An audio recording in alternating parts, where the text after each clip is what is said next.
हा साहेब, गावात पुन्हा तोच भोंदू बाबा आलाय. देव रागवलाय तुझ्यावर.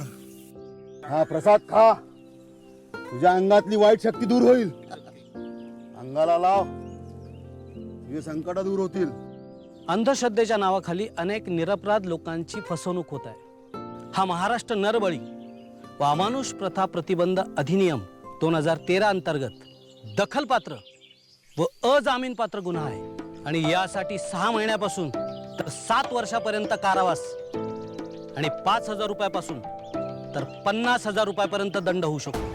मित्रांनो, सामाजिक न्याय व विशेष सहाय्य विभाग या कायद्याची काटेकोरपणे अंमलबजावणी करीत आहे. त्यामुळे तुम्ही अंधश्रद्धेचा विरोध करा आणि वैज्ञानिक दृष्टिकोन स्वीकारा आणि कुठेही फसवणूक दिसलीच तर पोलिसांकडे तक्रार करा. अंधश्रद्धेला नाही तर विवेकाला होकार. सामाजिक न्याय व विशेष सहाय्य विभाग, महाराष्ट्र शासन.